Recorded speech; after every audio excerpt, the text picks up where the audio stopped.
야, 이 거지 새끼! 내 지갑 어디다 숨겼어? 한지훈의 거친 고성이 호텔 로비 전체를 얼어붙게 만들었습니다. 12살 김도윤은 대리석 바닥에 무릎을 꿇은 채 떨고 있었죠. 오후 3시 서울 강남의 한 특급 호텔 로비는 순식간에 아수라장이 되었습니다. 하지만 이 모든 일의 시작은 불과 2시간 전으로 거슬러 올라갑니다. 그날 오후 1시 서울 시내 번화가는 평소와 다름없이 분주했어요.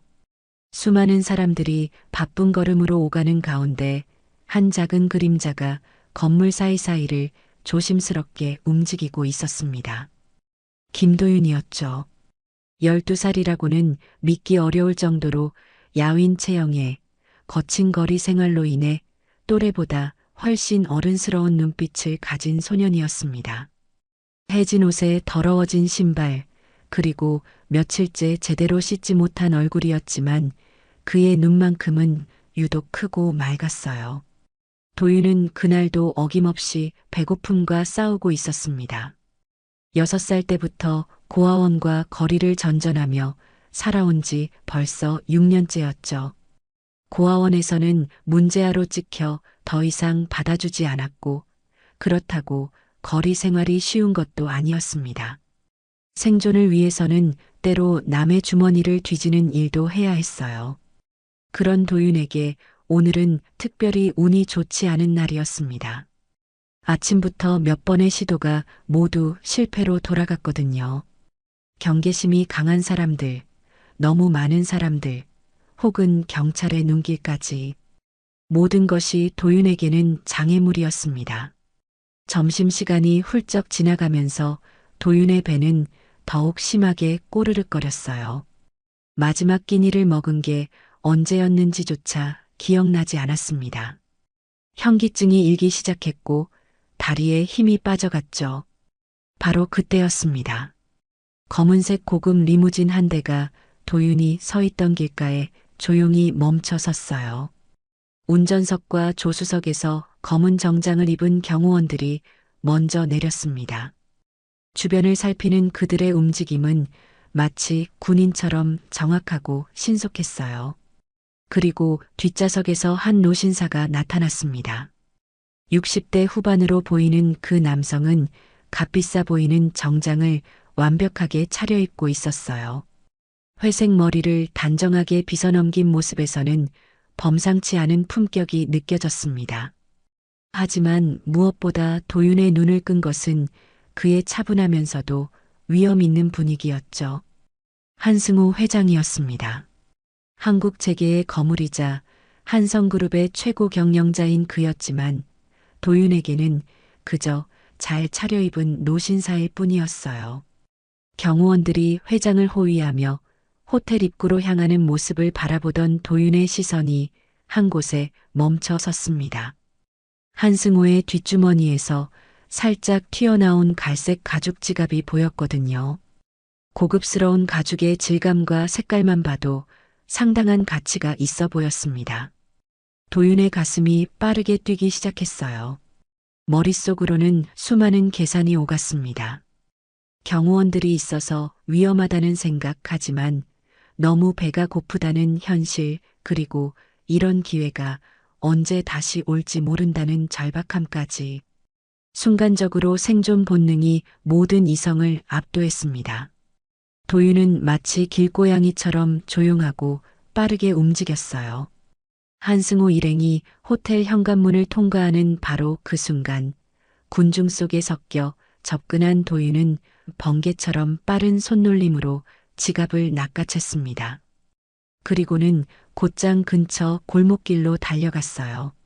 심장이 터질 것만 같았습니다. 등 뒤에서 누군가 쫓아오는 발소리가 들리는 것 같았지만 뒤돌아볼 여유는 없었죠.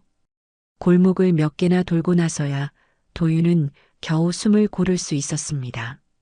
폐가 건물 뒤편의 좁은 틈새에 몸을 숨긴 채 도윤은 떨리는 손으로 방금 훔친 지갑을 꺼내 들었어요. 갈색 가죽으로 만든 지갑은 생각보다 무거웠습니다. 겉보기에도 상당히 비싸 보였고 손에 닿는 질감만으로도 고급스러움이 느껴졌어요. 도윤은 조심스럽게 지갑을 열어보았습니다. 첫 번째로 눈에 띈 것은 두툼한 카드 뭉치였어요. 신용카드, 직불카드, 각종 멤버십 카드들이 가득 들어 있었습니다. 그 옆에는 고급 종이로 만든 명함들이 정갈하게 꽂혀 있었죠. 도윤이 명함 하나를 빼내어 읽어보니 한성그룹 회장 한승호라는 글자가 금색으로 박혀 있었습니다. 한성그룹이라는 이름은 도윤도 들어본 적이 있었어요. 거리에서 생활하다 보면 자연스럽게 대기업들의 이름 정도는 알게 되거든요. 와, 진짜 대단한 사람 거였구나. 도윤이 작게 중얼거렸습니다. 하지만 정작 현금은 많지 않았어요. 지폐 몇 장이 전부였습니다. 요즘 사람들은 대부분 카드를 쓰니까 당연한 일이었죠.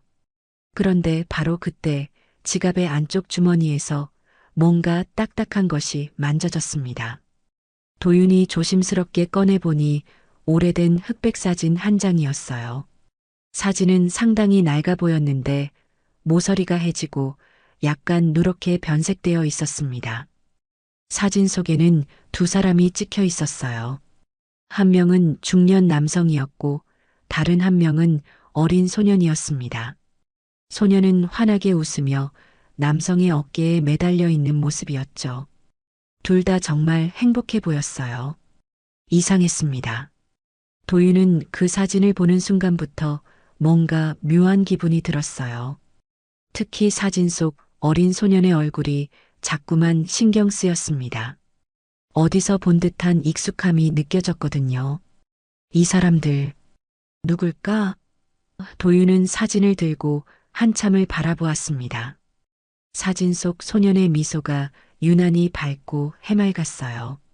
지금의 도윤과는 정반대였습니다. 그 소년은 분명 사랑받으며 자라고 있는 아이처럼 보였거든요.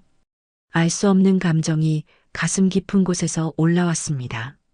슬픔일까요? 그리움일까요? 아니면 그냥 부러움일까요? 도윤 자신도 정확히 알 수 없었어요. 사진을 자세히 들여다보니 뒷면에 작은 글씨가 적혀 있었습니다. 승우와 민수, 1994년 여름 1994년. 그러니까 27년 전에 찍은 사진이었어요. 민수라는 이름이 왠지 익숙하게 들렸습니다. 어디서 들어본 것 같은데. 아니면 그냥 흔한 이름이라서 그런 건가요? 한참을 그렇게 사진을 바라보던 도윤은 결국 지갑을 다시 닫았습니다. 배고픔이 다시 밀려왔고 현실로 돌아와야 할 시간이었어요. 도윤은 지갑을 품속 깊숙이 넣고 장순의 아주머니의 노점으로 향했습니다. 장순애는 도윤이 이 거리에서 만난 유일한 어른다운 어른이었어요. 노점에서 호떡과 붕어빵을 팔며 생계를 꾸려가는 60세의 아주머니였지만 떠도는 도윤을 몇 년째 챙겨주고 있었습니다. 때로는 남은 음식을 주기도 하고 때로는 따뜻한 말 한마디로 위로해주기도 했죠. 도윤아. 멀리서 장순애의 목소리가 들려왔습니다. 익숙하고 반가운 목소리였어요. 도윤이 노점 앞에 다가서자 장순애는 즉시 그의 손에 들린 고급 지갑을 발견했습니다. 아주머니의 표정이 순간 굳어졌어요. 도윤아, 또 뭔 짓을 하고 다닌 거야? 장순애의 목소리에는 걱정과 안타까움이 가득했습니다. 이런 비싼 지갑, 주인이 얼마나 찾고 있겠어.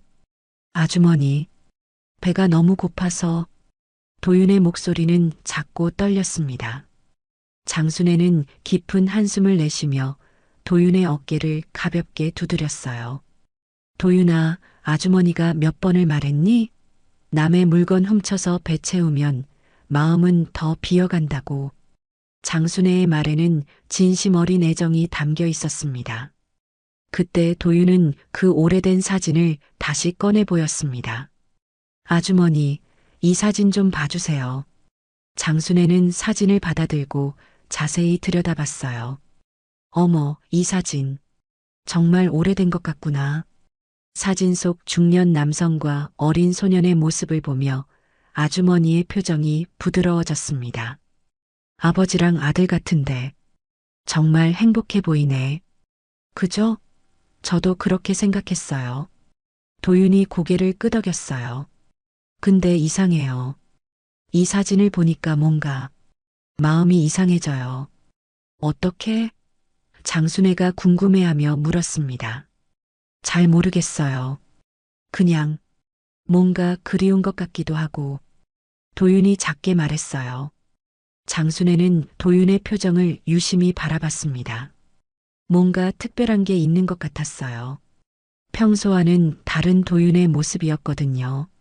도윤아, 이런 건 함부로 가져서는 안 되는 거야. 장순애가 사진을 도윤에게 돌려주며 말했어요. 이 사진이 누군가에겐 세상에서 가장 소중한 것일 수도 있어. 그 말이 도윤의 마음을 크게 움직였습니다. 사실 도윤도 사진을 보는 순간부터 뭔가 특별한 느낌을 받았거든요. 단순히 돈이 되는 물건이 아니라 누군가의 소중한 추억이 담긴 것 같았어요. 도윤아, 아주머니가 호떡 하나 줄 테니까 이 지갑은 돌려줘야 해. 장순애는 따뜻한 호떡을 도윤의 손에 쥐어주었습니다. 남의 것을 훔치는 건 잘못된 일이야. 특히 이런 소중한 물건은 더더욱 그래. 도윤은 호떡의 따뜻한 온기를 느끼며 고민에 빠졌어요. 배는 고팠지만 아주머니의 말이 계속 머릿속을 맴돌았습니다. 그리고 사진 속 소년의 환한 미소가 자꾸만 떠올랐죠. 알겠어요, 아주머니. 돌려줄게요. 도윤이 결심을 굳히며 말했습니다. 도윤아, 정말 잘 생각했어. 장순애가 도윤의 머리를 쓰다듬으며 말했어요. 남의 물건을 제자리에 돌려주는 건 당연한 일이야. 도윤은 아주머니의 따뜻한 호떡을 한 입 베어 물며 용기를 냈습니다. 배고픔이 조금 달래지니 마음도 한결 편해졌어요. 사진을 다시 한번 바라보니 사진 속 아버지와 아들의 행복한 모습이 더욱 선명하게 다가왔습니다. 아주머니, 이 사람들이 지금도 함께 살고 있을까요? 도윤이 궁금해하며 물었어요.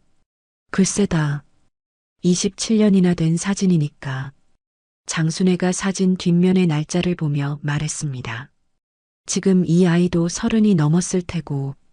그 말을 듣는 순간 도윤은 뭔가 이상한 감정을 느꼈어요. 30이 넘은 어른이라. 그럼 지금쯤 자신과 비슷한 나이의 아이를 둔 아버지가 되어 있을지도 모르겠다는 생각이 들었습니다. 도윤아, 이제 가서 돌려줘야지. 장순애가 등을 떠밀며 말했어요. 늦기 전에 빨리 가. 한편 그 시각 호텔에서는 한승우 회장이 중요한 만남을 앞두고 있었습니다. 하지만 그의 마음은 편치 않았어요. 조카들인 한지훈과 한민정이 최근 들어 노골적으로 경영권에 대한 욕심을 드러내고 있었거든요. 삼촌, 이제 그만 놓으셔야죠. 한지훈이 호텔 라운지에서 찻잔을 들며 말했습니다. 45세의 그는 키가 크고 말끔한 외모를 가졌지만 눈빛에는 탐욕이 가득했어요. 나이도 있으신데 이 그룹은 젊은 사람이 맡아야죠. 그래요, 삼촌. 한민정도 거들었습니다. 42세의 변호사인 그녀는 단정한 외모였지만 표정이 냉소적이었어요. 증권가에선 벌써 삼촌이 판단력을 잃었다고 소문났어요.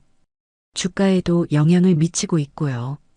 한승호는 찻잔을 천천히 내려놓으며 조카들을 바라봤습니다. 너희들이 걱정하는 건 그룹의 미래가 아니라 너희 몫이겠지. 회장의 목소리는 차분했지만 날카로웠어요. 삼촌, 그렇게 말씀하시면 섭섭해요. 한지훈이 가식적인 미소를 지으며 대답했습니다. 우리는 진심으로 그룹의 발전을 생각하고 있어요. 맞아요. 그리고 이미 법무팀과 상의해서 경영권 이양에 대한 서류도 준비했어요. 한민정이 서류 뭉치를 테이블 위에 올려놓았습니다. 삼촌께서 편안한 노후를 보내실 수 있도록 모든 준비를 마쳤습니다. 한승우의 표정이 굳어졌어요. 이미 그들이 배후에서 얼마나 많은 일을 벌여왔는지 알고 있었습니다. 이 사진들을 회유하고 언론에 루머를 흘리고 심지어 주주들에게까지 접근했다는 보고를 받았거든요. 너희들이 그렇게 나서는 이유를 모르는 게 아니다. 한승우가 천천히 입을 열었습니다. 하지만 이 그룹은 내가 평생에 걸쳐 일궈낸 것이야. 그때 한승우는 무의식적으로 뒷주머니에 손을 댔어요. 평소 항상 가지고 다니던 지갑을 확인하려는 습관적인 동작이었습니다. 그런데 지갑이 없었어요. 한승우가 당황하며 다른 주머니들을 뒤져봤지만 지갑은 어디에도 없었습니다. 바로 그때 박성철 비서실장이 조용히 다가왔습니다. 55세의 그는 30년 넘게 한승우 곁에서 일해온 충복이었어요. 온화하고 신뢰감 있는 인상의 그였지만 지금은 표정이 어둡더군요. 회장님, 혹시 지갑을 잃어버리신 건 아닌가요? 박성철이 조심스럽게 물었습니다. 경호팀에서 주변을 수색해봤는데 찾지 못했습니다. 한승우의 얼굴이 창백해졌어요. 그 지갑에는 단순히 돈과 카드만 들어있는 게 아니었습니다. 30년 전 실종된 아들 민수의 마지막 사진이 들어있었거든요. 한지훈과 한민정은 이 상황을 놓치지 않았어요. 삼촌, 이것 봐요. 이런 기본적인 것도 챙기지 못하시잖아요. 한지훈이 비꼬는 듯한 미소를 지었습니다. 정말 경영 능력에 문제가 있는 거 아닌가요? 한민정도 거들었어요. 이런 식으로 회사 일을 처리하신다면. 한승우는 주먹을 꽉 쥐었습니다. 그 지갑 안의 사진은 그에게 세상에서 가장 소중한 것이었거든요. 30년 전 6살이었던 아들 민수가 놀이공원에서 실종된 이후 유일하게 남은 흔적이었어요. 그날의 기억이 생생했습니다. 주말에 가족과 함께 놀이공원에 갔었죠. 민수가 회전목마를 타고 싶어 해서 줄을 서고 있었는데 잠깐 한눈을 판 사이에 아이가 사라진 거였어요. 경찰과 탐정, 모든 수단을 동원해서 찾았지만 결국 찾지 못했습니다. 그 사진은 실종되기 며칠 전에 찍은 것이었어요. 아버지인 한승우의 어깨에 매달려 환하게 웃고 있는 민수의 모습이 담겨 있었죠. 한승우는 그 사진을 항상 지갑에 넣고 다녔습니다. 아들을 잊지 않기 위해서, 그리고 언젠가는 다시 만날 수 있다는 희망을 잃지 않기 위해서요. 박 실장, 즉시 수소문해봐. 한승우가 다급하게 말했습니다. 어떤 수를 써서라도 그 지갑을 찾아야 해. 네, 회장님. 경호팀과 함께 주변을 다 뒤져보겠습니다. 박성철이 고개를 끄덕였어요. 한지훈과 한민정은 서로 눈빛을 교환했습니다. 이 상황이 그들에게는 오히려 유리하게 작용할 수 있을 것 같았거든요. 한승우가 동요하는 모습을 보며 그들은 내심 만족스러워했어요.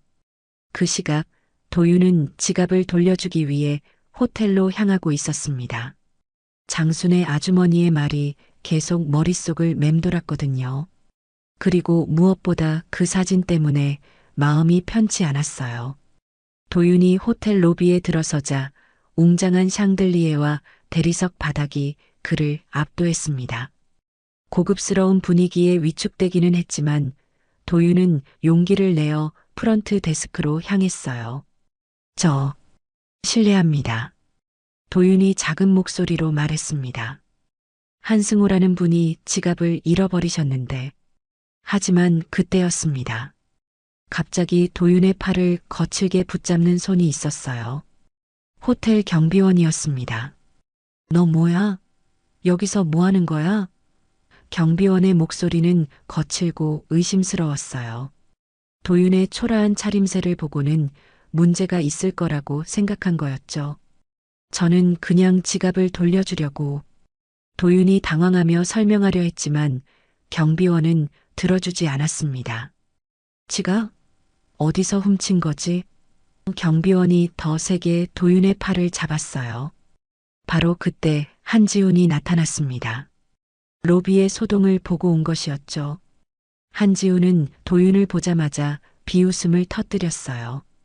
요즘 거지 새끼들도 지갑을 들고 다니네. 이거 훔쳐서 인생 좀 바꿔보려고? 한지훈의 목소리는 로비 전체에 울려 퍼졌습니다. 로비에 있던 모든 사람들의 시선이 도윤에게 쏟아졌어요. 고급 정장을 입은 고객들이 수군거리며 도윤을 바라봤습니다. 그 시선들은 모두 차갑고 멸시적이었어요. 이거 정말 돌려주려고. 도윤이 떨리는 목소리로 말했지만 아무도 믿어주지 않았습니다. 한민정도 나타나 상황을 더욱 악화시켰어요. 경찰 불러요. 저런 애는 버릇을 고쳐야 해요. 차가운 목소리였습니다. 도윤은 절망적인 기분이었어요. 선의로 지갑을 돌려주려 했는데 오히려 도둑 취급을 받게 된 거였습니다. 이런 상황이 얼마나 억울하고 답답한지 12살 소년에게는 감당하기 어려웠어요. 제발, 정말 돌려주려고 온 거예요. 도윤의 목소리는 점점 작아졌습니다. 하지만 로비에 모인 사람들의 시선은 더욱 차갑고 의심스러워졌어요. 그때 장순의 아주머니가 숨을 헐떡이며 로비로 뛰어들어왔습니다. 도윤이 너무 오랫동안 돌아오지 않자 걱정이 되어 따라온 거였죠. 도윤아, 여기 있었구나.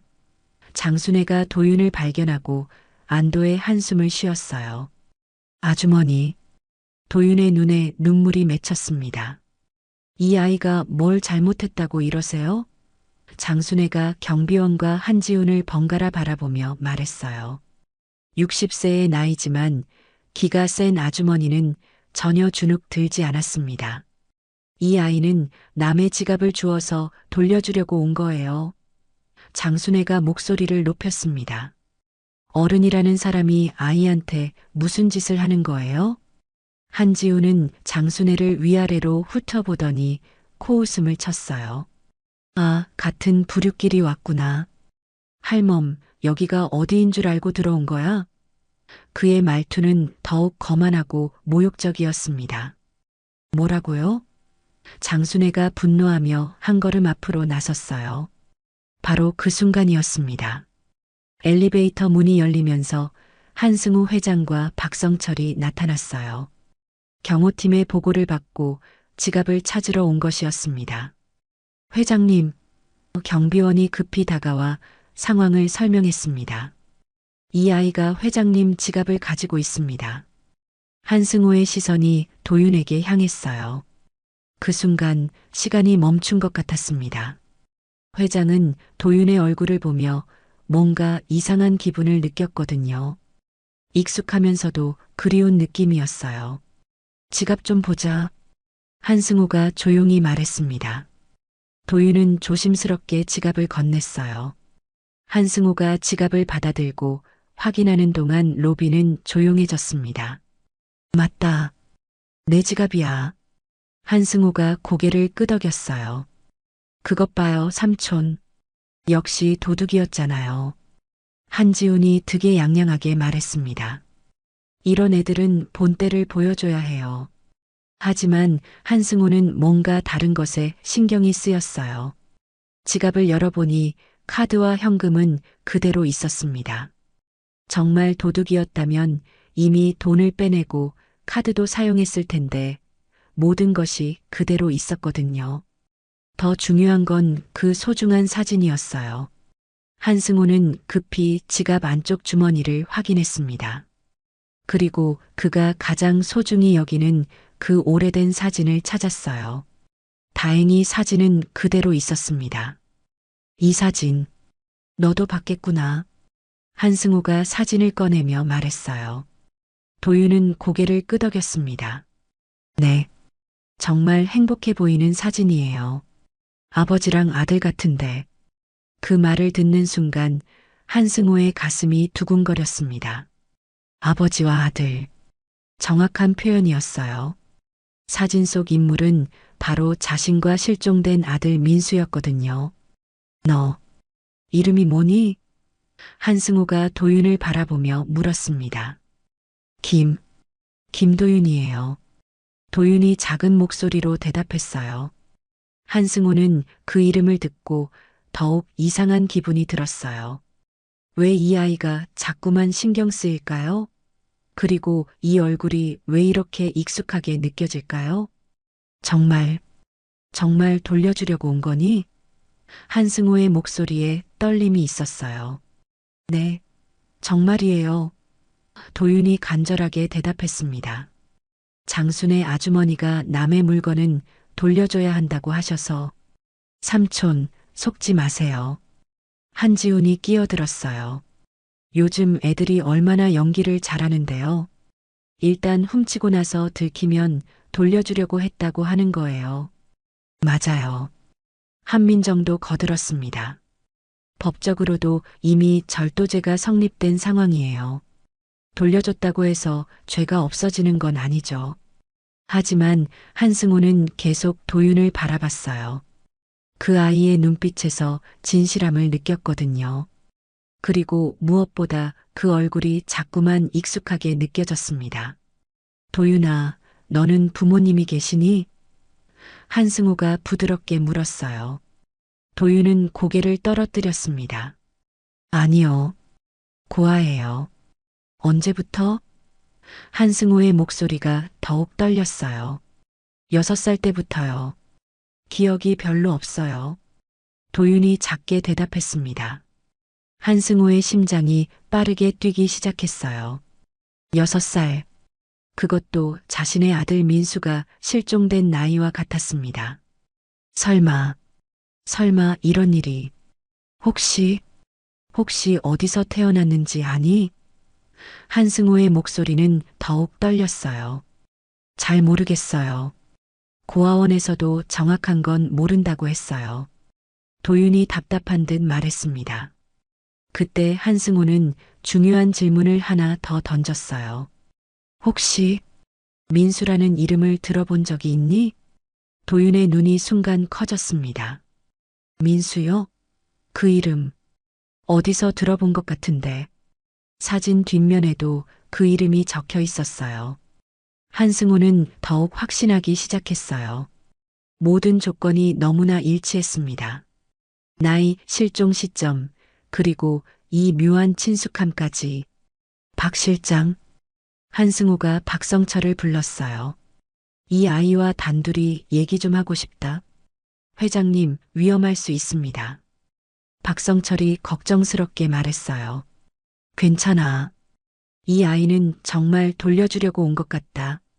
한승우의 직감이 그렇게 말하고 있었어요.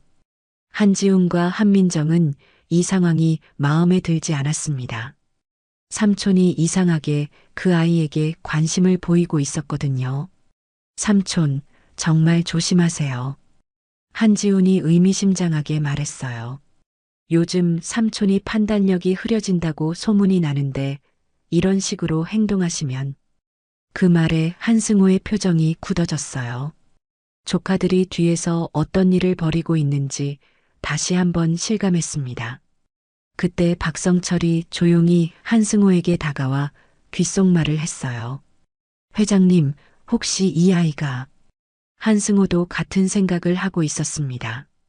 만약 정말로 이 아이가 실종된 민수와 관련이 있다면, 아니, 만약 이 아이가 민수의 아들이라면. 도윤아. 한승우가 더욱 부드러운 목소리로 불렀어요. 혹시 내 아버지에 대해서 아는 게 있니? 도윤은 고개를 저었습니다. 아니요. 전혀 몰라요. 고아원에서도 아무것도 가르쳐 주지 않았어요.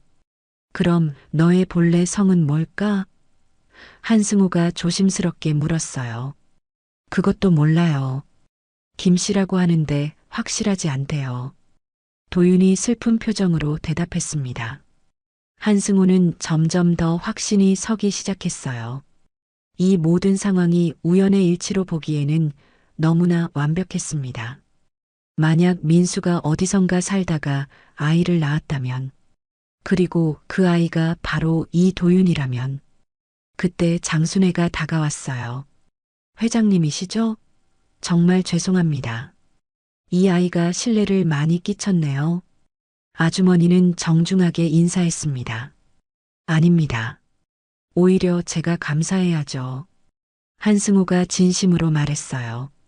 이 아이가 정직하게 지갑을 돌려줘서 이 아이는 정말 착해요. 장순애가 도윤을 감싸며 말했습니다. 비록 어려운 환경에서 자랐지만 마음만큼은 누구보다 순수해요. 한승우는 장순애의 말을 들으며 더욱 마음이 아려왔어요. 만약 정말 이 아이가 자신의 손자라면 이렇게 고생시킨 것에 대해 평생 후회할 것 같았습니다. 삼촌. 한지훈이 불만스러운 목소리로 불렀어요. 너무 감상적으로 생각하시는 거 아닌가요? 하지만 한승우는 이미 다른 생각에 빠져 있었습니다. 이 의문을 해결해야겠다고 마음먹었어요. 만약 정말 이 아이가 민수의 아들이라면. 박 실장. 한승우가 결단력 있는 목소리로 말했어요. 유전자 검사 준비를 해봐. 네. 박성철이 놀란 표정을 지었습니다. 이 아이와 나의 유전자 검사를 해보고 싶어. 한승우의 말에 로비가 다시 한번 정적에 휩싸였어요. 한지훈과 한민정의 얼굴이 창백해졌습니다. 만약 정말 유전자 검사를 하게 된다면, 그리고 만약 그 결과가 그들이 예상하는 대로 나온다면 모든 것이 끝날 수도 있었습니다. 유전자 검사요? 한지훈이 큰 소리로 외쳤습니다. 삼촌, 정말 정신이 나가신 거예요? 길거리 애 하나 때문에 유전자 검사까지? 로비에 있던 사람들이 웅성거리기 시작했습니다. 한성그룹 회장이 거리의 소년과 유전자 검사를 하겠다는 말이 충격적이었거든요. 한민정도 기회를 놓치지 않았어요. 삼촌, 지금 많은 사람들이 보고 있어요. 회사 이미지를 생각해서라도. 병교사인 그녀는 교묘하게 압박을 가했습니다. 그런데 삼촌이 왜 갑자기 이런 생각을 하시는 거예요? 한지훈이 의심스러운 눈으로 물었어요. 혹시 또 무슨 이상한 망상에 빠지신 건 아니죠? 한승우는 조카들의 말을 들으며 점점 화가 났어요. 그들이 이 상황을 자신을 정신병자로 몰아가는 기회로 이용하고 있다는 걸 알 수 있었거든요. 망상이라고? 한승우의 목소리가 차가워졌습니다. 내가 내 아들을 그리워하는 게 망상이냐? 삼촌, 그 일은 이미 30년 전에 끝난 일이에요. 한지훈이 가짜 동정을 보이며 말했어요. 이제 그만 놓으셔야죠. 도윤은 어른들의 대화를 들으며 점점 상황을 이해하기 시작했어요. 이 할아버지가 30년 전에 아들을 잃어버렸다는 것, 그리고 그 아들이 사진 속의 민수라는 것. 그렇다면 혹시 자신과 무슨 관련이 있을까요? 할아버지. 도윤이 조심스럽게 말을 걸었습니다. 정말 아드님을 찾고 계신 거예요? 한승우는 도윤의 맑은 눈을 바라보며 고개를 끄덕였어요. 그래, 도윤아. 30년 동안 찾고 있어. 그분이 제 아버지일 수도 있나요? 도윤이 순진하게 물었습니다. 그 말에 한지훈이 비웃음을 터뜨렸어요. 야, 이 애가 정말 뻔뻔하네. 이제는 할아버지까지 찾겠다고? 거지 새끼가 재벌 할아버지라도 만났다고 생각하는 거야? 한지훈의 말은 더욱 모욕적이 되었습니다. 삼촌, 이 애가 지금 뭘 노리는지 뻔하잖아요. 돈 좀 받아보려고 연극하는 거예요. 도윤의 얼굴이 상처받은 표정이 되었어요. 자신은 진심으로 궁금해서 물어본 건데 이렇게 나쁘게 해석당하니 마음이 아팠습니다. 저는 그런 게 아니에요. 도윤이 작은 목소리로 말했지만 한지훈은 들어주지 않았어요. 아니긴 뭐가 아니야. 한지훈이 더욱 거칠게 말했습니다. 너 같은 애들이 다 그런 식이야. 동정심 유발해서 돈 뜯어내려고 하는 거지. 장순의 아주머니가 참지 못하고 앞으로 나섰습니다.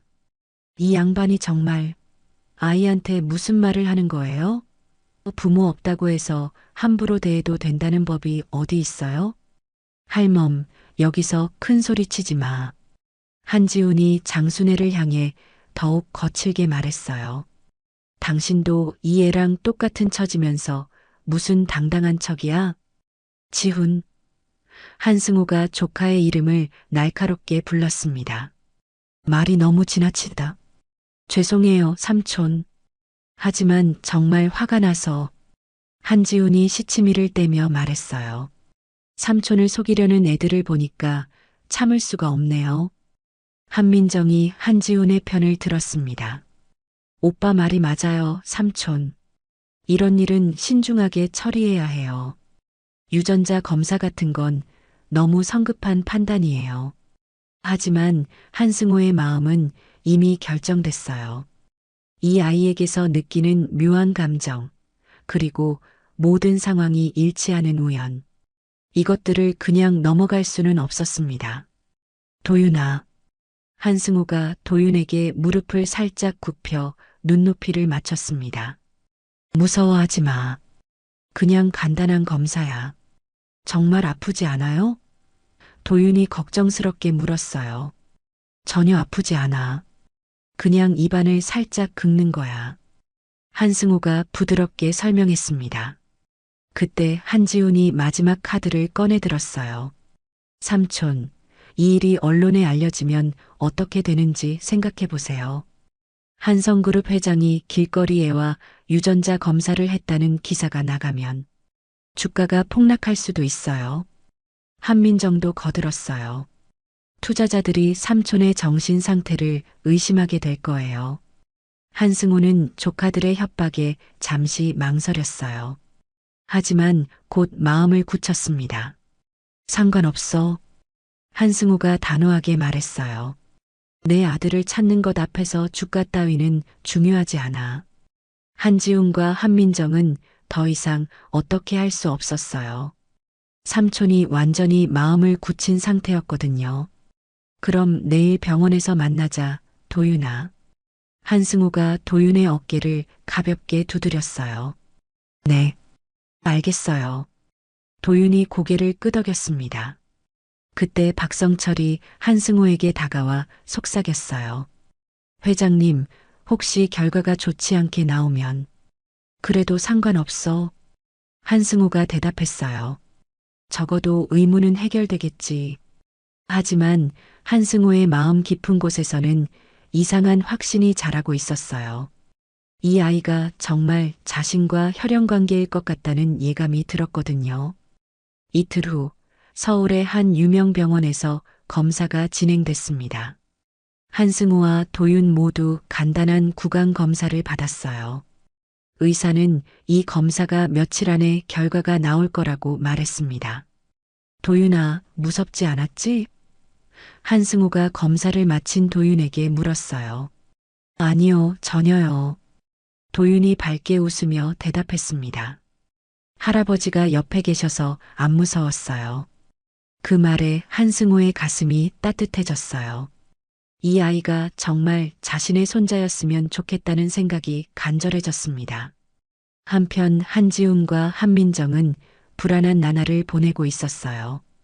만약 정말 검사 결과가 양성으로 나온다면 그들의 모든 계획이 물거품이 될 수 있었거든요.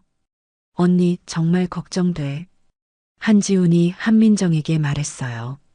만약 그 애가 정말 그런 일은 없을 거야. 한민정이 애써 진정하며 말했습니다. 그냥 우연의 일치일 뿐이야. 하지만 그들의 불안은 점점 커져만 갔어요. 삼촌이 그 아이를 보는 눈빛이 예사롭지 않았거든요. 마침내 검사 결과가 나오는 날이 되었습니다. 한승우는 박성철과 함께 병원을 찾았고 도윤은 장순의 아주머니와 함께 왔어요. 의사가 서류를 들고 상담실로 들어왔을 때 모두의 마음이 긴장됐습니다. 한승우의 30년 수건이 해결될 순간이었거든요. 검사 결과가 나왔습니다. 의사가 천천히 입을 열었어요. 상담실 안의 모든 사람들이 숨을 멈춘 듯 조용해졌습니다. 한승호의 심장은 마치 터질 것처럼 빠르게 뛰고 있었어요. 할아버지 마이너스 손자 관계 일치율. 의사가 서류를 확인하며 말했습니다. 99.99%입니다.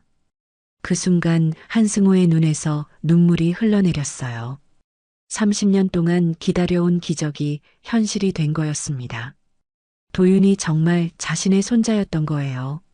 실종된 아들 민수의 아들이었던 겁니다. 정말 내 손자구나. 한승호가 떨리는 목소리로 중얼거렸습니다. 박성철도 눈시울이 붉어졌어요. 30년간 한승호의 고통을 지켜봐온 그였기에 이 순간의 의미를 누구보다 잘 알고 있었습니다. 회장님, 축하드립니다. 박성철이 진심으로 말했어요. 도윤은 아직도 이 모든 상황이 믿어지지 않았어요.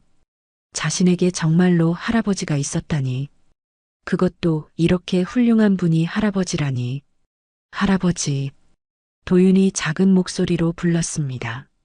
그 호칭이 입에서 나오는 게 신기하면서도 따뜻했어요. 한승호는 더 이상 참을 수 없어서 도윤을 꼭 안아줬습니다. 30년 만에 되찾은 혈육을 품에 안은 순간이었어요. 도윤아, 할아버지가 정말 미안해. 한승호가 울먹이며 말했어요. 내 아버지를 지켜주지 못해서, 너를 이렇게 힘들게 살게 해서. 도윤도 눈물을 흘렸습니다. 평생 꿈꿔왔던 순간이었어요. 자신을 진심으로 사랑해주는 가족을 만난 거였습니다. 장순의 아주머니도 감동의 눈물을 흘렸어요. 도윤아, 정말 다행이구나. 이제 정말 가족이 생긴 거야. 하지만 이 감동적인 재회의 순간을 깨뜨리는 목소리가 들려왔어요. 상담실 문을 박차고 들어온 한지훈과 한민정이었습니다. 이건 말이 안 돼요. 한지훈이 상담실 문을 박차고 들어오며 소리쳤습니다. 검사 결과가 잘못된 거예요. 그래요. 다시 검사해야 해요. 한민정도 흥분해서 외쳤어요. 이런 우연의 일치가 어디 있어요? 의사가 당황하며 설명했습니다. 검사는 이중으로 실시했고 결과는 명확합니다. 할아버지와 손자 관계가 확실해요. 한지우는 받아들일 수 없다는 표정이었어요. 삼촌, 이상하지 않아요? 갑자기 손자가 나타났다니. 지훈아. 한승우가 조카를 바라보며 말했어요. 이제 그만해라. 아니에요, 삼촌. 이 애가 삼촌을 속이고 있는 거예요. 한지훈이 절규하듯 말했습니다. 분명히 뭔가 음모가 있을 거예요. 한민정도 마찬가지였어요. 삼촌, 너무 감정적으로 판단하지 마세요. 이런 일은 더 신중하게 접근해야 해요. 하지만 의학적 증거는 명확했습니다. 유전자 검사 결과는 거짓말을 하지 않았어요. 도윤이 한승호의 친손자라는 사실을 분명히 증명하고 있었습니다. 도윤아. 한승호가 손자를 바라보며 말했어요. 이제부터 할아버지가 모든 걸 책임질 거야. 네, 할아버지. 도윤이 밝게 웃으며 대답했습니다. 그때 한승호는 중요한 질문을 했어요. 도윤아, 혹시 내 아버지에 대한 기억이나 이야기를 들어본 적 있니? 도윤은 고개를 저었습니다. 아니요. 고아원에서도 아무것도 가르쳐 주지 않았어요. 한승호의 마음이 더욱 아려왔어요. 자신의 아들 민수가 어떻게 살다가 어떻게 죽었는지 알 수 없었지만 분명한 건 그 아들이 도윤이라는 소중한 유산을 남겨놨다는 거였습니다. 박 실장. 한승호가 박성철을 불렀어요. 민수에 대한 조사를 다시 시작해봐. 이제 단서가 생겼으니까. 네, 회장님. 즉시 시작하겠습니다. 박성철이 고개를 끄덕였어요. 한지훈과 한민정은 점점 더 절망적이 되어갔습니다. 이제 진짜 후계자가 나타난 거였어요. 그들의 모든 계획이 한순간에 무너져 내렸습니다. 삼촌, 그래도 도윤이는 아직 어려요. 한지훈이 마지막으로 시도해 봤어요. 경영은 우리가 대신. 그런 건 내가 알아서 할 일이야. 한승우가 단호하게 말했어요. 내 손자니까 내가 직접 교육시킬 거야. 도윤은 이런 어른들의 대화를 들으며 조금씩 상황을 파악했어요. 한지훈과 한민정이라는 사람들이 할아버지의 재산을 노리고 있었다는 것, 그리고 자신이 나타남으로써 그들의 계획이 망가졌다는 것도 이해했습니다. 할아버지, 도윤이 조심스럽게 말했어요. 제가 와서 문제가 된 건 아니죠? 아니야, 도윤아. 한승우가 손자의 머리를 쓰다듬으며 말했어요. 너는 할아버지에게 온 가장 큰 선물이야. 그 말을 들은 한지우는 더 이상 참을 수 없었어요. 삼촌, 정말 이 애 하나 때문에 우리를 버리실 거예요? 버린다고? 한승우가 차가운 눈빛으로 한지훈을 바라봤어요. 너희가 나를 버리려고 했던 게 아니냐? 그게 무슨 말씀이세요? 한지훈이 당황하며 말했어요. 이미 다 알고 있어. 한승우가 서류 뭉치를 꺼내 들었어요. 너희가 뒤에서 어떤 일들을 벌여왔는지 말이야. 서류에는 한지훈과 한민정이 경영권을 차지하기 위해 벌인 모든 음모들이 기록되어 있었어요. 이사들과 나눈 은밀한 대화, 언론사에 흘린 거짓 정보, 그리고 회장의 정신 상태에 대한 악의적인 소문까지. 한지훈과 한민정의 얼굴이 창백해졌어요. 자신들의 모든 계획이 들통났다는 걸 깨달았거든요. 삼촌, 이건 오해예요. 한민정이 필사적으로 변명했어요. 오해가 아니야. 한승우가 냉정하게 말했어요. 증거가 다 여기 있어. 도윤은 이런 상황을 보며 마음이 복잡했어요. 자신 때문에 가족들 사이에 갈등이 생긴 것 같아서 미안했습니다. 할아버지, 저 때문에 이런 일이. 도윤이 걱정스럽게 말했지만 한승우가 손을 저었어요. 아니야, 도윤아. 이건 내 탓이 아니야. 한승우가 단호하게 말했어요. 원래부터 있던 문제가 지금 드러난 거야. 그리고 더 중요한 건 이제 한성그룹의 진정한 후계자가 나타났다는 거였어요. 한지훈과 한민정의 야망은 완전히 물거품이 되었습니다. 며칠 후 한승우는 공식적으로 도윤을 손자로 인정한다고 발표했어요. 언론들은 이 믿기 어려운 이야기를 앞다투어 보도했습니다. 한성그룹 회장, 30년 만에 손자 찾았다. 오래된 사진 한 장이 불러온 기적의 만남. 도윤의 삶은 하루아침에 완전히 바뀌었어요. 거리에서 떠돌던 고아에서 대기업 후계자가 된 거였습니다. 하지만 한지훈과 한민정은 이 결과를 받아들일 수 없었어요. 그들은 더 큰 음모를 꾸미기 시작했습니다. 검사 결과가 나온 지 일주일 후 한성그룹 본사 회의실에는 긴장감이 가득했습니다. 한승우 회장은 도윤과 함께 들어왔고 한지훈과 한민정은 이미 자리에 앉아 있었어요. 하지만 그들의 표정은 일주일 전과는 완전히 달랐습니다. 자신만만했던 모습은 온데간데 없고 초조함과 분노만이 남아 있었어요. 삼촌, 정말 이 모든 게 진짜라고 생각하세요? 한지훈이 여전히 믿기 어렵다는 듯 말했어요. 30년 만에 갑자기 손자가 나타났다니 너무 드라마틱하지 않나요? 검사 결과가 모든 걸 증명하고 있어. 한승우가 차분하게 대답했습니다. 99.99%라는 건 의심의 여지가 없다는 뜻이야. 한민정이 변호사답게 법리적으로 접근해 봤어요. 하지만 삼촌, 법적으로는 여전히 복잡한 문제들이 남아 있어요. 신원 확인, 호적 정리, 상속권 문제까지.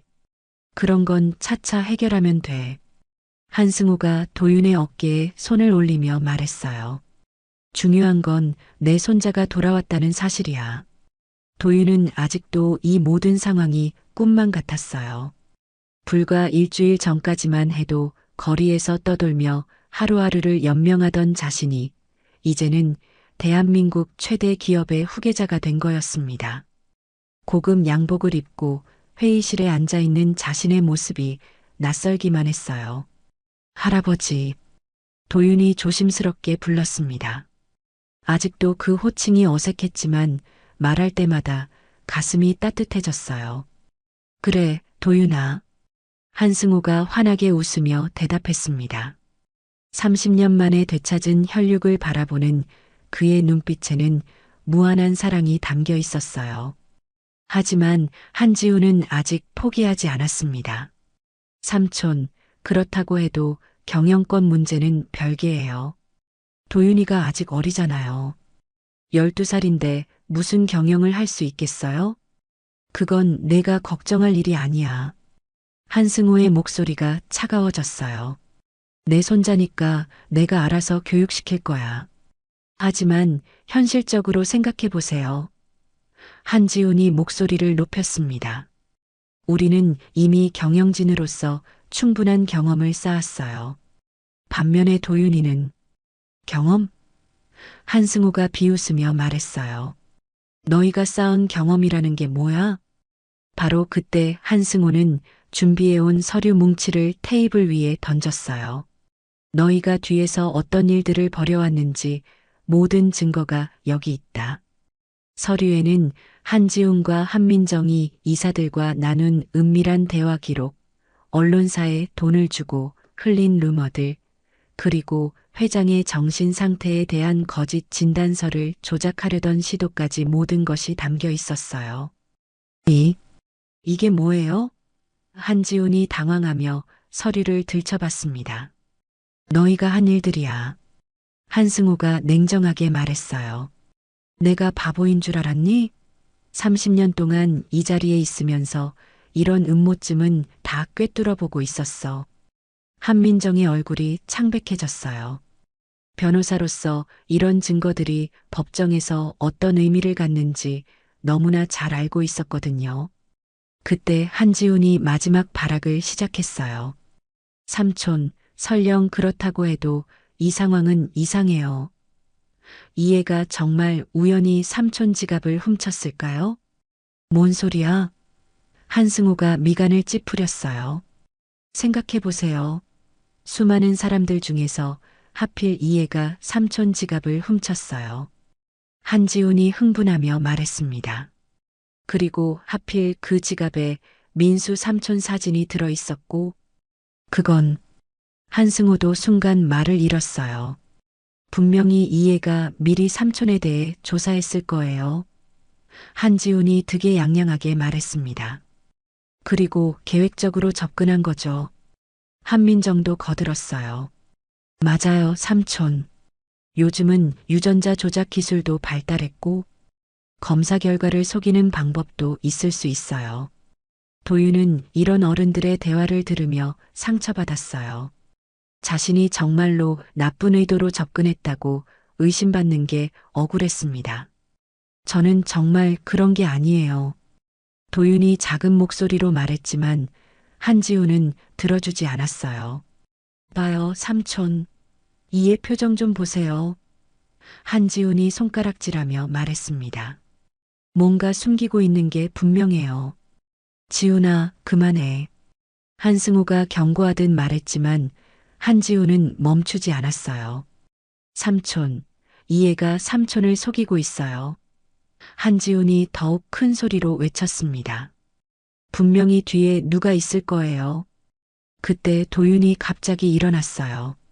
12살 소년의 눈에는 눈물이 가득했지만 목소리는 또렷했습니다. 저는 정말 모르는 거예요. 도윤이 떨리는 목소리로 말했습니다. 지갑을 훔친 건 잘못했지만 돌려주려고 왔어요. 거짓말하지 마. 한지훈이 소리쳤어요. 거짓말 아니에요. 도윤도 처음으로 목소리를 높였습니다. 저는 정말 몰랐어요. 할아버지가 누군지도, 제가 누군지도. 그 순간 회의실이 조용해졌어요. 도윤의 절규에는 진실한 감정이 담겨 있었거든요. 도윤아. 한승우가 손자에게 다가갔어요. 할아버지, 저 정말 나쁜 아이 맞아요? 도윤이 눈물을 흘리며 물었습니다. 저 때문에 할아버지가 힘들어지는 거 맞아요? 한승호의 마음이 찢어지는 것 같았어요. 이 순수한 아이가 이런 의심을 받아야 한다니. 아니야, 도윤아. 넌 할아버지에게 온 가장 큰 선물이야. 한승우가 도윤을 꼭 안아주며 말했어요. 그때 박성철이 급히 회의실로 들어왔습니다. 회장님, 중요한 조사 결과가 나왔습니다. 무슨 조사? 한승우가 물었어요. 민수님에 대한 조사요. 박성철이 서류를 건네며 말했습니다. 민수님의 행적을 추적했는데 모든 사람들이 숨을 죽이며 박성철의 말을 기다렸어요. 민수님은 실종된 후 한 시골 마을에서 살았던 것 같습니다. 박성철이 천천히 설명했어요. 그리고 거기서 결혼을 해서 아이를 낳았고요. 정말? 한승우가 놀라며 물었어요. 네, 하지만 12년 전에 교통사고로 돌아가셨습니다. 박성철의 목소리가 무거워졌어요. 그때 도윤군이 고아원에 맡겨진 것 같습니다. 그 말을 들은 순간 모든 퍼즐이 맞춰졌어요. 도윤이 왜 6살 때부터 고아원에 있었는지, 왜 부모에 대한 기억이 없는지, 모든 게 설명되었습니다. 한지훈과 한민정은 완전히 말문이 막혔어요. 더 이상 의심할 여지가 없었거든요. 도윤아. 한승우가 손자를 바라보며 눈물을 흘렸어요. 내 아버지는 정말 좋은 사람이었어. 할아버지를 많이 닮았지. 도윤도 눈물을 흘렸습니다. 처음으로 자신의 아버지에 대한 이야기를 들었거든요. 하지만 한지훈과 한민정은 아직 포기하지 않았어요. 이제 그들에게 남은 건 더 극단적인 방법뿐이었습니다. 민수에 대한 진실이 밝혀진 후 한지훈과 한민정은 완전히 궁지에 몰렸습니다. 더 이상 도윤의 정체성에 대해 의심할 여지가 없어졌거든요. 하지만 그들은 이 상황을 그냥 받아들일 수 없었어요. 30년 동안 꿈꿔왔던 한성그룹 경영권이 12살 아이 손에 넘어간다는 게 받아들여지지 않았습니다. 삼촌, 아직도 이상한 점들이 많아요. 한지훈이 마지막 발악을 시도했습니다. 설령 이해가 정말 민수 삼촌의 아들이라고 해도 지훈아, 이제 그만해. 한승우가 단호하게 말했어요. 모든 증거가 나왔잖아. 아니에요. 삼촌이 너무 감정적으로 판단하고 계세요. 한지훈의 목소리가 더욱 날카로워졌습니다. 이런 중요한 결정을 이렇게 성급하게 내려도 되는 건가요? 한민정도 거들었어요. 삼촌, 법적으로도 아직 해결해야 할 문제들이 산더미예요. 도윤이의 신원 회복, 상속 순위 정리. 그런 건 다 해결할 수 있어. 한승우가 자신만만하게 말했습니다. 내 손자니까 당연히 해야 할 일이지. 그때 한지훈이 마지막 카드를 꺼내 들었어요. 삼촌, 정말 이 결정이 회사에 미칠 영향을 생각해 보세요. 주주들이, 언론이, 그리고 경쟁업체들이 뭐라고 할 것 같아요? 무슨 소리야? 한승우가 미간을 찌푸렸어요. 갑자기 길거리에서 주워온 애를 후계자로 세운다고요? 한지훈이 더욱 공격적으로 말했습니다. 한성그룹의 신뢰도가 땅에 떨어질 거예요. 지훈. 한승우가 조카의 이름을 날카롭게 불렀습니다. 사실이잖아요. 이 애가 아무리 삼촌 손자라고 해도 지금까지 어떻게 살았는지 보세요. 한지훈이 도윤을 가리키며 말했어요. 도둑질하고 거리에서 떠돌고 이런 애를 후계자로 세우겠다고요? 도윤의 얼굴이 상처받은 표정이 되었어요. 자신의 과거가 이렇게 모욕거리로 사용되는 게 너무 아팠습니다. 할아버지, 도윤이 작은 목소리로 불렀어요. 제가 정말 할아버지에게 부끄러운 손자인가요? 한승우의 가슴이 찢어지는 것 같았어요. 아니야, 도윤아. 넌 할아버지 자랑이야. 자랑이라고요? 한민정이 비웃으며 말했어요. 도둑질하는 손자가 자랑이라고요? 민정. 한승우가 분노하며 일어났습니다. 하지만 한지훈과 한민정은 멈추지 않았어요. 오히려 더욱 거칠게 몰아붙였습니다. 삼촌, 현실을 보세요. 한지훈이 소리쳤어요. 이 애는 교육도 제대로 못 받았고 예의범절도 모르고 그런 애를 갑자기 후계자로 만들면 회사가 어떻게 될까요? 한민정도 거들었어요. 직원들이, 고객들이 뭐라고 할 것 같아요? 도윤은 이런 말들을 들으며 점점 움츠러들었어요. 정말로 자신이 할아버지에게 부담이 되는 건 아닐까 하는 생각이 들었습니다. 할아버지, 도윤이 떨리는 목소리로 말했어요. 제가 없는 게 나을까요? 그 말에 한승우는 더 이상 참을 수 없었어요. 도윤아, 그런 말 하지 마. 하지만 저 때문에 할아버지가 힘들어지는 것 같아서 도윤이 눈물을 글썽이며 말했습니다. 한승우는 조카들을 향해 돌아섰어요. 그의 눈빛은 지금까지 본 적 없을 정도로 차가웠습니다. 지훈아, 민정아. 한승우의 목소리는 낮고 위험했어요. 너희가 지금까지 한 말들을 기억하고 있어. 삼촌. 한지훈이 뭔가 불길한 예감을 느끼며 말했어요. 내 손자를 모독한 것도, 내 결정을 무시한 것도 다 기억하고 있어. 한승우가 천천히 말했습니다. 그리고 너희가 지금까지 벌인 모든 일들도 말이야. 그때 박성철이 또 다른 서류를 가지고 들어왔어요. 회장님, 추가 조사 결과입니다. 뭔 조사? 한지훈이 불안하게 물었어요. 한지훈 씨와 한민정 씨의 모든 활동에 대한 상세한 기록입니다. 박성철이 차분하게 말했어요.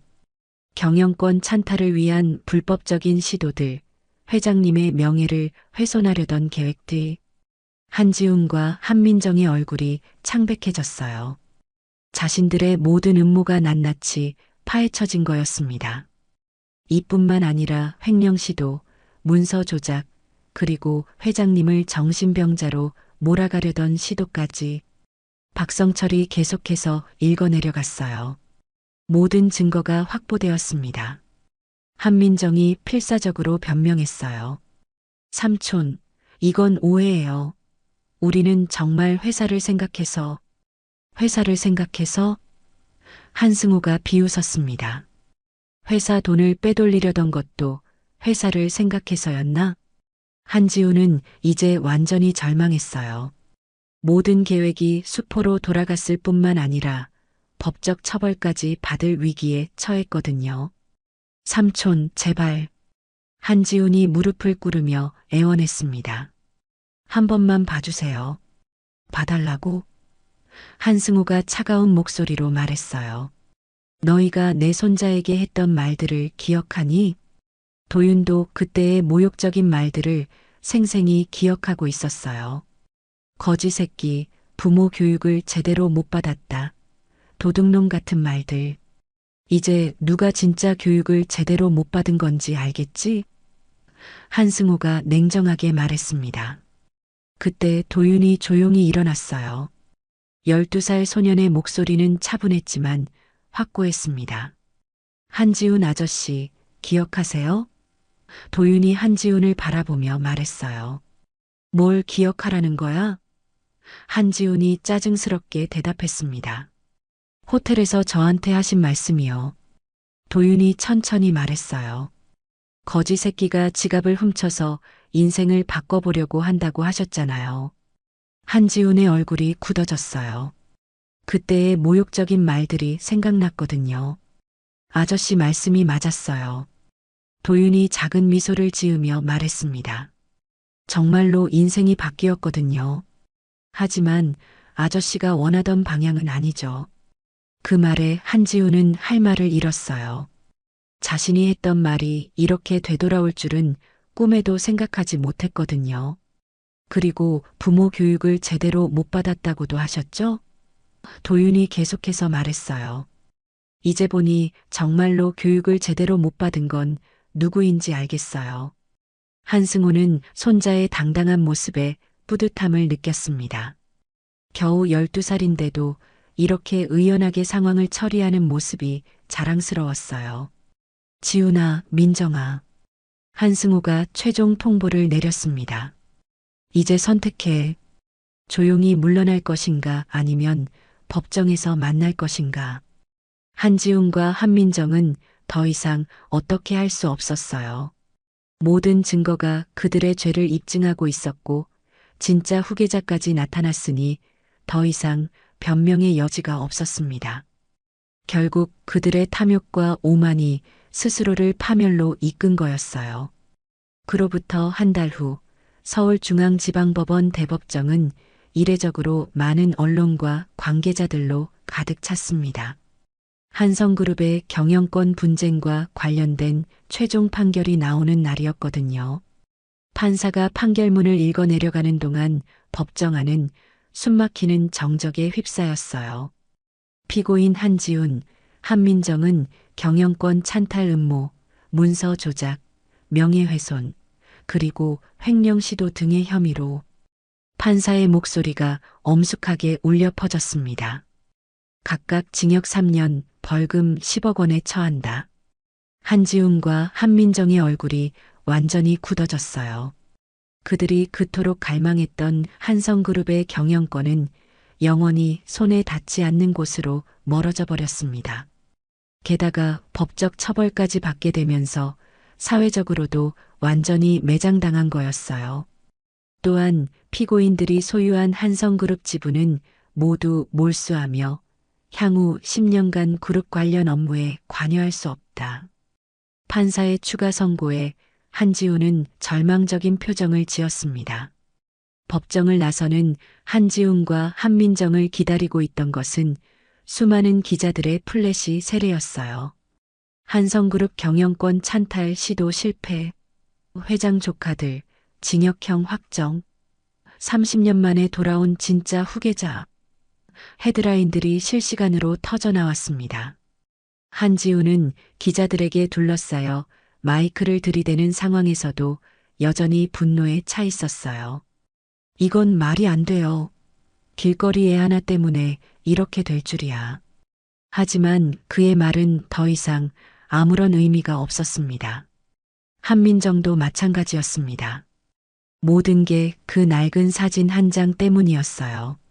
변호사 자격까지 박탈당한 그녀는 패배의 쓴맛을 삼키며 말했어요. 그 사진이 우리의 모든 계획을 망쳤어요. 하지만 그들의 목소리에는 더 이상 오만함이 없었습니다. 완전한 몰락의 절망감만이 남아 있었어요. 한편 한성그룹 본사 최고층에 위치한 회장실에서는 전혀 다른 분위기의 대화가 오가고 있었어요. 한승우는 도윤과 함께 거대한 유리창 너머로 서울 시내를 내려다보고 있었습니다. 도윤아, 무서워하지 마. 한승우가 따뜻하게 말했어요. 이제부터 할아버지가 모든 걸 책임질 거야. 지난 한 달 동안 도윤의 삶은 완전히 바뀌었습니다. 고급 옷을 입고 제대로 된 침대에서 잠을 자고 새끼 식사를 거르지 않는 생활이 시작됐어요. 개인 교사들로부터 학업을 배우고 예의범절과 경영의 기초도 익혀가고 있었습니다. 하지만 무엇보다 중요한 건 진짜 가족의 사랑을 받으며 자라고 있다는 거였습니다. 할아버지, 한지훈 아저씨랑 한민정 아줌마는 어떻게 되는 거예요? 도윤이 순진하게 물었어요. 그들은 잘못한 일에 대한 대가를 치르게 될 거야. 한승우가 차분하게 설명했습니다. 도윤이한테 했던 나쁜 말들도 포함해서 말이야. 그때 박성철이 회장실로 들어왔어요. 회장님, 모든 법적 절차가 마무리됐습니다. 도윤군의 신원 회복과 상속권 인정까지 완료됐어요. 고마워, 박 실장. 한승우가 고개를 끄덕였어요. 그리고 장순의 아주머니 지원 문제는 어떻게 됐나? 네, 말씀하신 대로 새로운 집과 생활비 지원 모두 준비됐습니다. 박성철이 보고했어요. 도윤의 얼굴이 밝아졌습니다. 장순의 아주머니가 자신 때문에 더 나은 삶을 살게 된다는 소식이 가장 기뻤거든요. 그날 저녁 도윤은 장순의 아주머니를 만나러 갔습니다. 아주머니는 한승우가 마련해준 새 아파트에서 편안한 생활을 시작하고 있었어요. 도윤아, 정말 의젓해졌구나. 장순애가 도윤을 바라보며 흐뭇하게 웃었어요. 이제 진짜 왕자님이 됐네. 아주머니 덕분이에요. 도윤이 진심으로 말했습니다. 아주머니가 정직하게 살라고 가르쳐 주셔서 이런 일이 일어날 수 있었어요. 별 말씀을요. 장순애가 손사래를 치며 말했어요. 도윤이가 원래 착한 아이였어요. 저는 그냥 곁에서 지켜본 것뿐이에요. 그날 밤 세 사람은 함께 따뜻한 식사를 나눴습니다. 한승호도 함께였는데 진짜 가족의 의미가 무엇인지 깨달을 수 있는 소중한 시간이었어요. 아주머니 정말 고맙습니다. 한승호가 장순애에게 깊이 감사를 표했어요. 도윤이를 올바르게 키워주셔서 회장님이야말로 고맙죠.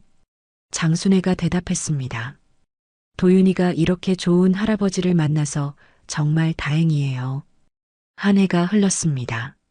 도윤은 이제 완전히 다른 사람이 되어 있었어요.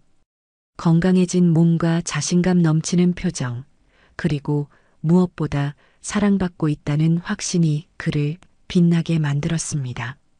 어느 날 도윤은 한승우와 함께 그 유명한 호텔을 다시 방문했어요.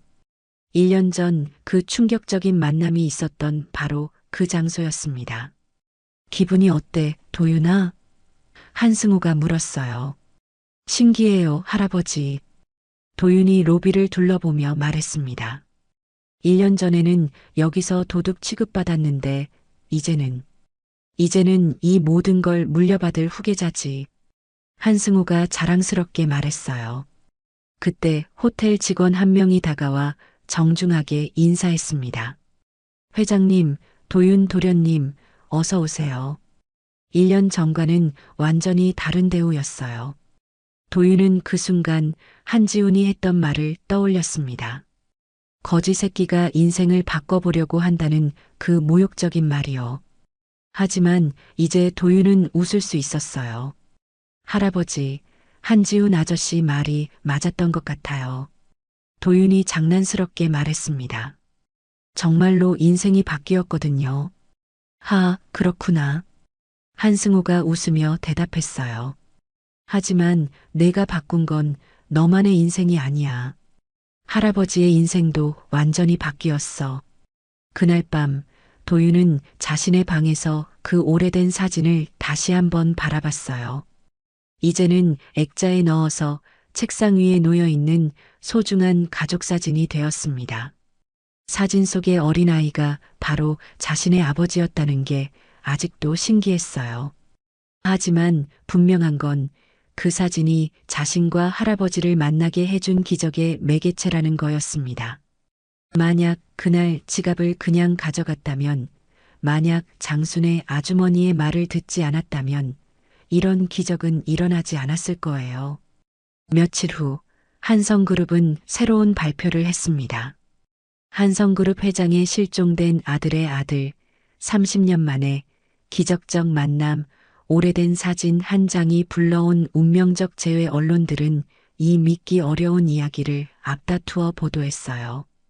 그리고 한지훈과 한민정의 소식도 함께 전해졌습니다.